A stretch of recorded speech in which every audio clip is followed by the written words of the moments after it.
जो पाकिस्तानी मूवी मैंने आपको बताई नादिरा, उसमें इस गाने को भी नहीं छोड़ा।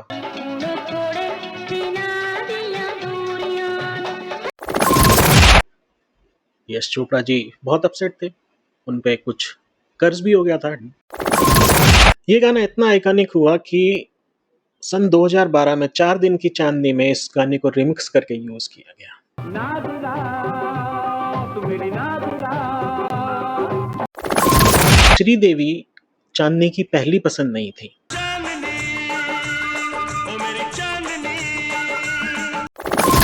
लेकिन उनको व्हील चेयर पर बैठना बिल्कुल भी गवारा नहीं था। कि कहानी के पीछे की असली कहानी जानने की हम लोग कोशिश करेंगे। माधुरी दीक्षित, मीनाक्षी शेषाद्री, शाहीन, काफी सारी हीरोइन के साथ यश जी ने संपर्क किया। अगर फिल्म में विनोद खन्ना है और एक्शन ना हो तो ये कुछ अजीब नहीं लगता? कुछ फिल्में ऐसी होती हैं जो अपने मौजूदा दौर के ट्रेंड से अलग हटकर करने का कुछ प्रयास करती हैं। इनमें से कुछ फिल्में सफल रहती हैं, मगर कुछ फिल्में अपनी पहचान नहीं बना पाती। मगर इन्हीं में से कोई ऐसी एक फिल्म निकल के आती है जो इतिहास रच जाती है। तो दोस्तों, आज हम ऐसी ही एक फिल्म के बारे में बात करेंगे। वो दौर था 80 के दशक के आखिरी के सालों का, जब पूरा बॉलीवुड मसाला फिल्मों और एक्शन फिल्मों से भरा हुआ था। ऐसे में यश चोपड़ा जी अपनी एक नई फिल्म की प्लानिंग कर रहे थे। उनकी दो पिछली फिल्में विजय और फासले 1985 में आई थी और विजय 1988 में आई थी। दोनों फ्लॉप हो चुकी थी। अब उस फ्लॉप के कारण यश चोपड़ा जी बहुत अपसेट थे, उन पे कुछ कर्ज भी हो गया था, डेट भी चढ़ गया था। तो ऐसे में एक दिन यश चोपड़ा जी अपनी गाड़ी से कहीं जा रहे थे, तो रास्ते में उनकी नजर पड़ी कि सभी जगह मसाला फिल्मों के पोस्टर्स बने। सब पूरा मुंबई, पूरी सब जगह मसाला फिल्में, एक्शन फिल्में, उसी का दौर चल रहा है। यश चोपड़ा जी ने सोचा ऐसा क्यों हो रहा है, सब एक ही जैसी फिल्म क्यों बना रहे हैं। उनको लगा कि ये सही वक्त है जब रोमांटिक म्यूजिकल को वापस लाना। तो यश जी ने डिसाइड किया कि वो एक रोमांटिक फिल्म ही बनाएंगे, जो उनकी खासियत भी थी, और इस तरह से जन्म हुआ चांदनी का। नमस्कार दोस्तों, फिल्मी किस्से में आपका स्वागत है। मैं हूं आपका दोस्त एनके और यहाँ बातें होंगी थोड़ी हटके। आज हम जा रहे हैं चांदनी की दुनिया में, और यहाँ इसकी कहानी नहीं बल्कि कहानी के पीछे की असली कहानी जानने की हम लोग कोशिश करेंगे। तो चलिए तैयार हो जाइए मेरे साथ इस फिल्मी सफर पर चलने के लिए।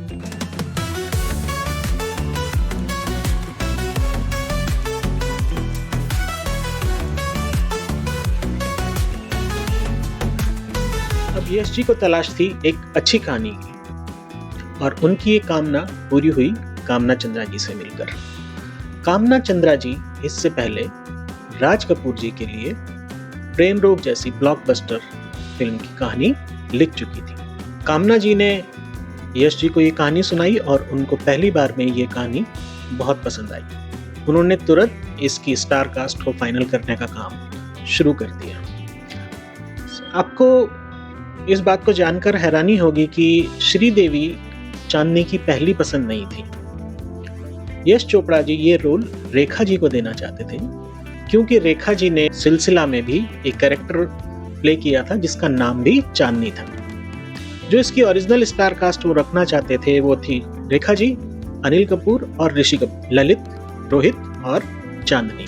तो इन तीनों को वो फाइनल करना चाहते थे, मगर रेखा जी ने इस फिल्म के लिए मना कर दिया, क्योंकि रेखा जी को लगा कि ये यूथ सेंट्रिक मूवी है और अनिल कपूर और ऋषि कपूर के साथ उनकी जोड़ी अच्छी नहीं लगेगी, क्योंकि उनकी जोड़ी शशि कपूर जितेंद्र के साथ ज़्यादा अच्छी लगती थी। लेकिन रेखा जी ने यश जी को एक सलाह दी कि आप इस फिल्म में श्रीदेवी को लें।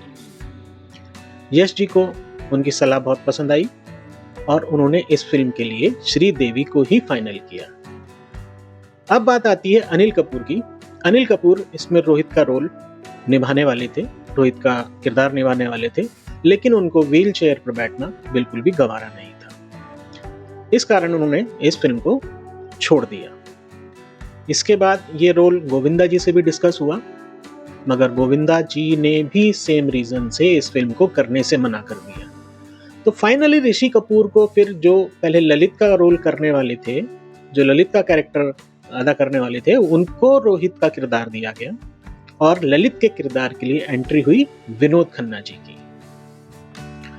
अब इसमें एक देविका का भी एक किरदार था, छोटा था लेकिन इम्प्रेसिव था, जो जूही चावला ने निभाया था।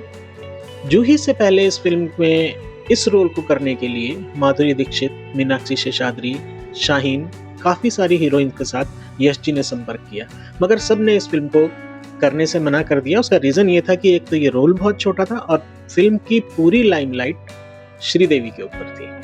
फाइनली जूही चावला, जो उस टाइम एक न्यू कमर थी, उन्होंने इस रोल को एक्सेप्ट किया क्योंकि वो खुद श्रीदेवी की बहुत बड़ी फैन थी। जो देविका का रोल जूही चावला ने किया था वो बहुत अपसेट थी क्योंकि उनका रोल काट के बहुत ही ज्यादा छोटा कर दिया था, लेकिन यश जी ने उनसे वादा किया कि इसकी वो भरपाई जरूर करेंगे और उन्होंने करी भी। डर फिल्म में जूही चावला को कास्ट किया और उनका इमेज मेकओवर किया। इस फिल्म में यश जी ने विनोद खन्ना को पहली बार डायरेक्ट किया, लेकिन इसके 4 साल के बाद ये जोड़ी परंपरा फिल्म में भी नजर आई।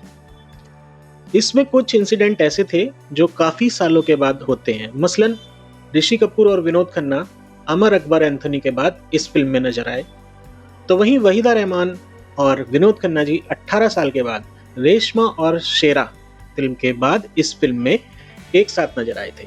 तो अब बात करते हैं विनोद खन्ना जी की। अगर फिल्म में विनोद खन्ना है और एक्शन ना हो तो ये कुछ अजीब नहीं लगता? ऐसा ही सोचा था फिल्म के डिस्ट्रीब्यूटर्स ने। वो चाहते थे कि अगर फिल्म में विनोद खन्ना है तो फिल्म में एक्शन भी होना चाहिए, एटलीस्ट उनकी एंट्री तो एक्शन से ही होनी चाहिए। यश जी क्योंकि ये पूरी फिल्म की थीम से एकदम मैच नहीं कर रहा था, बट डिस्ट्रीब्यूटर्स के कहने पे यश जी राजी हुए और विनोद खन्ना जी की एंट्री जो थी वो एक एक्शन सीन के साथ थी। मगर रिलीज से पहले साउंड डिजाइनर मंगेश देसाई यश चोपड़ा जी से आकर बोलते हैं, सर ये सीन फिल्म की थीम के साथ बिल्कुल मैच नहीं कर रहा है। यश जी ने भी इस बात को रियलाइज किया, वो चाहते भी नहीं थे। बस यश जी के दिमाग में कुछ आया, उन्होंने आनंद फानन में श्रीदेवी और विनोद खन्ना को फोन किया, उनको तुरंत स्टूडियो आने को बोला। उनको नहीं पता क्या होना है, दोनों स्टूडियो आए। स्टूडियो आने पे विनोद खन्ना जी की एक नॉर्मल एंट्री का सीन दोबारा से शूट किया गया और फिल्म में डाला गया, जो आपसे हमने सबने देखा है। तो इस तरह से फिल्म से एक्शन पूरी तरह से बाहर कर दिया। इसको लेके डिस्ट्रीब्यूटर्स थोड़े नाराज भी हुए, लेकिन फिल्म की सफलता ने सबकी बोलती बंद कर दी हुई। मगर दोस्तों, चांदनी की कहानी जैसी हमने पर्दे पर देखी, असल में वैसी वो बिल्कुल भी नहीं थी। फिल्म की कहानी कई बार बदली गई, कई बार पलटी गई, उसके बाद वो निखर कर हम लोगों के सामने आई। फिल्म की स्क्रिप्ट को फाइनल करने की अगर हम बात करें तो उसमें जितना ड्रामा हुआ, अगर उसको हम पूरी एक फिल्म बनाना चाहें तो उस पर भी एक पूरी फिल्म बन सकती है। जो एक्चुअल में फिल्म की कहानी थी उसमें कुछ ऐसा दिखाया गया था कि इंटरवल के बाद ऋषि कपूर जी एक्सीडेंट होता है और वो मर जाते हैं। उसके बाद एंट्री होती है विनोद खन्ना की और लास्ट में दोनों की शादी हो जाती है। तो ऋषि कपूर का चैप्टर इंटरवल से पहले बिल्कुल खत्म। उसके बाद पूरी फिल्म विनोद खन्ना और श्रीदेवी के ऊपर थी। यश चोपड़ा जी की बेटी ने एक इंटरव्यू में बताया था, अनुपमा चोपड़ा जी ने, कि एक्चुअली जब इसकी फिल्म की बेसिक कहानी तो उनकी माँ पमेला चोपड़ा ने लिखी थी। उनकी जो असली कहानी थी उसमें ऋषि कपूर और श्रीदेवी, चांदनी और रोहित की सिर्फ सगाई नहीं होती, शादी होती है और उनका एक बेटा भी होता है। रोहित का एक्सीडेंट होता है और वो अपाहिज हो जाते हैं। अपाहिज होने के बाद उनको घर से इतने ताने मिलते हैं कि उनको अपना परिवार, अपना सब कुछ छोड़ के जाना पड़ता है। जब वो दूसरे शहर जाती हैं, विनोद खन्ना जी मिलते हैं। पूरी कश्मकश के बाद फिल्म के लास्ट में विनोद खन्ना और श्रीदेवी शादी करते हैं। उनकी शादी पर उनका बेटा, जो अब बड़ा हो चुका है, वो फूल लेके उनको एक्सेप्ट करने के लिए आता है। तो थी ना फिल्म की कहानी एकदम अलग और उस दौर के ट्रेंड से बिल्कुल अलग हटके। लेकिन यश चोपड़ा जी को लगा कि ये कहानी जो पमेला जी ने यश जी को सुनाई 80 के दशक के हिसाब से बहुत बोल्ड और कम से कम 20 साल आगे की कहानी है। तो काफी सारे डिस्कशन हुए। बहुत सारे डिस्कशन के बाद फिर स्क्रिप्ट को और सेफ बनाया गया। शादी की जगह सगाई रखी गई सगाई के बाद आखिरी सीन में रोहित और चांदनी मिल जाते हैं, लेकिन उस ओरिजिनल स्टोरी का जो जज्बा था वो आज भी सोचने पर मजबूर करता है। इस फिल्म का एक गाना, मैं ससुराल नहीं जाऊंगी, एक्चुअली ये सुनने में पूरा पंजाबी तड़के वाला सॉन्ग है, लेकिन असल में ये गाना इंस्पायर था सुंदर पोपो के मशहूर गाने हम ना जाइबे ससुर घर रे बाबा। सुंदर पोपो एक इंडो कैरिबियन सिंगर हैं जो 80 के दशक में बहुत फेमस थे। आप कहेंगे तो मैं इस पर एक सेपरेट वीडियो अलग से बना दूंगा। उनके बहुत सारे गानों को बॉलीवुड में उनसे इंस्पायर होकर बहुत सारे गाने बने, तो क्या है वो हम बाद में कभी उस चीज़ के लिए जिक्र करेंगे।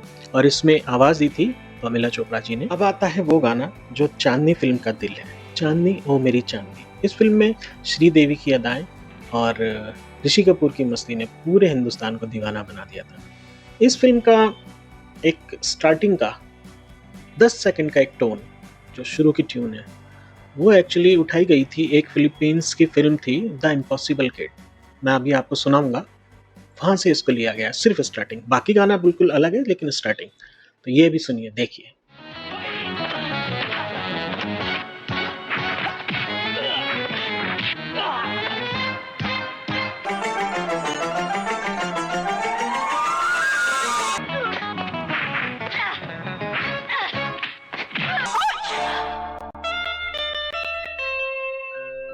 ये गाना इतना आइकॉनिक हुआ कि सन 2012 में 4 दिन की चांदनी में इस गाने को रिमिक्स करके यूज किया गया।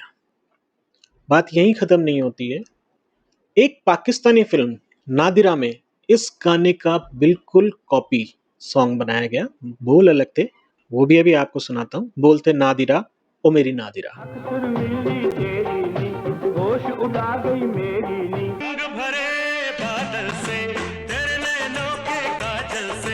मैंने इस दिल पे लिख दिया तेरा नाम, नादिरा तू मेरी नादिरा, चांदनी ओ मेरी चांदनी, मैं तेरी नादिरा।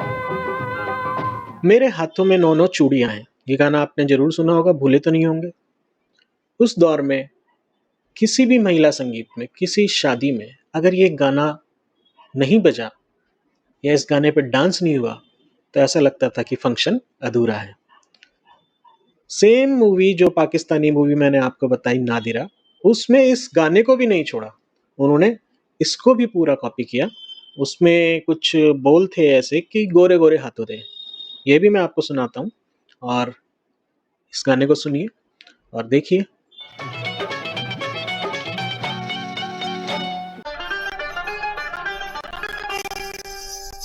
गोरे गोरे हत्थां ते चूड़ियां ने, मेरे हाथों में 9 चूड़ियां ने, हुण थोड़े दिनां दियां दूरियां ने, थोड़ा ठहरो सजन मजबूरियां ने, तुम होया तेरी मां सब मजबूरियां ने, मिलो अभी रात की दूरियां ने, गोरे गोरे हत्थां ते चूड़ियां। अब बात करते हैं इस फिल्म के फैशन और लुक्स की। श्रीदेवी शुरू में थोड़ा अनकंफर्ट थी, सफेद सूट, प्लेन साड़ी, श्रीदेवी को ये काफी डर लगा।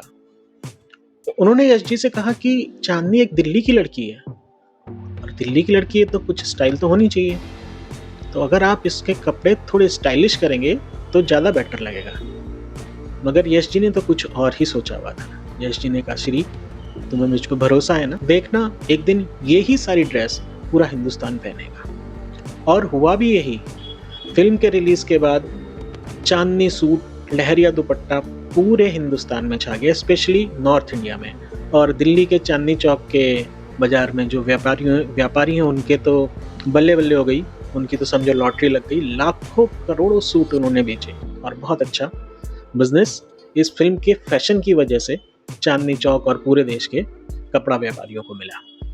यश चोपड़ा जी की फेवरेट लोकेशन पूरा हिंदुस्तान जानता है, स्विट्जरलैंड। मगर उनकी जो पहली फिल्म स्विट्जरलैंड में शूट हुई थी वो थी फासले। वो लोकेशन उनको इतनी पसंद आई कि चांदनी के बहुत सारे हिस्सों की शूटिंग स्विट्जरलैंड में की गई। लेकिन चांदनी ने वहाँ की लोकेशन को और पॉपुलर बना दिया। इस फिल्म की एक खास बात और है, यश चोपड़ा जी के बेटे आदित्य चोपड़ा ने इस फिल्म में असिस्टेंट डायरेक्टर के रूप में अपने करियर की शुरुआत की और इसका एक्सपीरियंस उन्होंने अपनी पहली डेब्यू फिल्म दिलवाले दुल्हनिया ले जाएंगे में बखूबी निभाया।